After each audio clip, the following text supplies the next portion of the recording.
Hey, it's Jeff Tamburello, the director of Southwest Florida REIA. I'm also the broker owner of Steelbridge Realty LLC. A bunch of people have emailed me asking they couldn't attend the August luncheon about what's going on in the market, so thought I'd make a quick video of what we covered. Disclosure, this is my work done for me and shared with you. Data was sourced from either the Lee County Clerk's Office or the MLS via Steelbridge Realty LLC's subscription. About me, I already said director of the REIA, also own a brokerage. Source of data for current trends in the market in both the local and national media. Actually, heads up, there's going to be a Reuters documentary 10 years post the crash I was interviewed in coming up. I've also done market metrics and product modeling in the capital markets and for private equity firms. First things first, whenever you're looking at data, confirmation bias is the worst enemy in business. Confirmation bias is a tendency to search for, interpret, favor, and recall information in a way that confirms one's pre-existing beliefs or hypothesis. It's a type of cognitive bias and a systemic error. Particularly if you're prone to political discussion, you are very prone to confirmation bias. And just want to, real quick, what comes to mind when you see each chart? Here you have the mortgage-related list pendants since October 2017, since 15, since 13, and compared to the last cycle. Images are powerful, and with a tweak of a chart, you can either be going crazy or just ho-hum. So always look at the data, always get the data set if you can, and examine all of the data. Lee County Residential, this is through the end of July. The volume's up 10%. There's four main things, the basic things that I track even when I do data work. I've done some data work recently in Bergen County, New Jersey. You track volume, you track counts, you track average price, and you track the median prices. Each one means something specifically.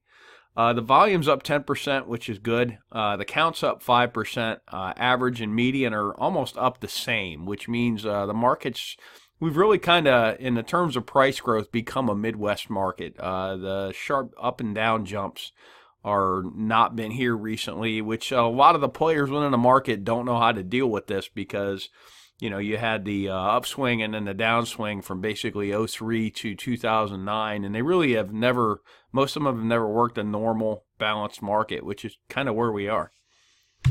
Now, when I take the last 60 days, the growth is definitely slowing down, and I believe that's a result of the water crisis with the algae. A lot of the media coverage is starting to scare people off. Pricing has not changed, just some of the volume. As long as the volume and the counts are up, I'm not worried. If you look at '06, you had pricing continuing to go up and your volume going down significantly. Stock traders call that divergence to the downside, so something to watch for. But in light of what we're dealing with the last 60 days to not be taking a major hit in the market, I'm actually impressed. Year-to-date Gulf Access, I think this is just a function of the Gulf Access. The counts and the percentage of the market are slightly down year-to-date, and it's just a function that it's gotten a lot more expensive, and it's not 2009, you can get a pretty nice Gulf Access house for 200 grand. It's very hard to find anything worth buying at 200 grand right now. The last 60 days, you can tell the algae crisis is definitely impacting the Gulf Access market. It's more so in Cape Coral. Inventory levels, we have 7,941 listed properties. I redid this data about 3 hours ago. Last 365 days, we've sold 20,000. That correlates to 4.7 months inventory. Erring slightly to the sellers. 6 months is a balanced market. Anything above 6 months, you tend to call it a buyer's market. But within segments of the market, there's some segments that are buyers, some segments that are sellers. So when you're looking at the broader picture, it may or may not apply to what you're doing locally with one particular asset. Foreclosure metrics. What drove the market down was the overabundance of leverage, which then when the banks liquidated, that caused the downward price pressure. There were some points in early '08 where we were going down 10% a month. But here we have foreclosure since the 15th. You had, this was the Hurricane Irma. Everybody quit filing, and now it's jumped up. And then this month, July, it was down. August is tracking to be similar path. So it may turn out to be this little spike was just the latent filings that didn't get filed for 90 days. From 13, and then notes, the trend abated, and the uptick appeared to be a few things. We actually have matched these year to date. We've even done deeper dives into the borrowers to really figure out where this is coming from. A large percentage of them are old modifications that are now going bad, and I think that has a lot to do with your taxes and insurance going up. It's just some of them not working. You also have normal distress situations. I'm seeing a lot of probates in the 07 and back vintage, and there was a few storm damage houses in there. Cape Coral lot inventory, the best indicator I have found is the Cape Coral lot inventory to watch, and this is the one red flag I'm seeing in the market. In the last 365 days, this is residential Cape Coral lot sales. There was 2,680. There's 3,907 active listings. That correlates to 17 months inventory. Reed Schweitzer, one of our corporate sponsors with Asset Quest, and I think Land Wealth is their other company, his comment to me when we were discussing this was that there's actually 2 months of inventory for sale. The rest is priced way out of the market, which is true when you dig into it. Dry lots, though, for pricing, it's been a slight decline. Gulf access, a slight decline. And then freshwater lots have really taken a hit. What we discussed at the meeting is the effect of the city council with the mandatory seawalls and how hard it is to get a seawall is a huge factor in what's going on with the Cape Coral freshwater lots. Now this data is about 10 days old, but when I looked at it, the average sold versus listed price in the last 180 days kind of shows that the sellers are a little more optimistic, the active sellers, than the ones who have closed. Same thing, a lot of inventory. Permits are still growing. That's not a problem, and that's actually the growing part of the market because you've got a lot of these 05 to 07 houses are now over 10 years old. And for a slight bump in price with really low interest rates, you can have a brand new house. So that's, but permits to the point are doing fine. Slight drag, but that's normal. I'm seeing nothing. And Lehigh Acres is really starting to take off and become a much bigger part of the growth cycle. And then everybody keeps talking about the next crash. And we're going to have one. It's just a matter of time. There's no way it cycles up and down.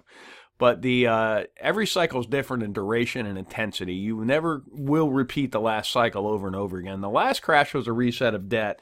And most of the people I talked to are convinced that we're going to have a 5, more like 6, 7, and 8 type crash. And they're looking at the residential assets as where they're going to acquire them.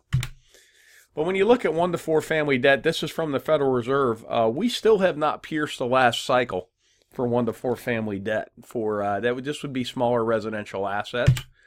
Now let's look at commercial and industrial loans. This was the peak of the last cycle, and we are well past that. So when I look at the debt levels in the country, I see more. It feels more like 87, also with a tech bubble going. But you can't really equate the tech stocks of today versus the tech stocks of 2001 because, you know, Amazon sells things. All these websites actually earn money. In 01, it was just speculation. Some thoughts on where the market's at. Math always wins a long game. Whether you think this is the top or a bump in the road, it's most likely to play to your biases and passions. The end of the year metrics are going to tell a tale. And FYI, this is an election year. Things are going to get nasty and toxic. Everything's going to get blown out of proportion.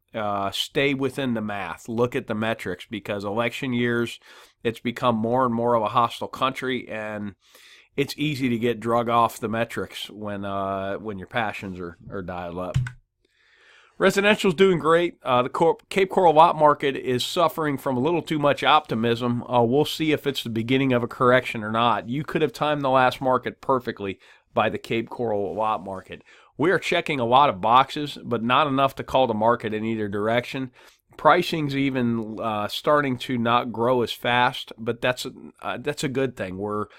We're still predominantly in a full document world as far as mortgages, and everything's tied to wages. So without significant wage increase, having a hard time figuring out where we're going to get significant price increases from here forward. I hope this was useful to you. You got any questions, you can give me a call, 239-671-8248. If you're seeing this on the day I'm taping at the 15, I hope to see you at the meeting tonight. Thanks.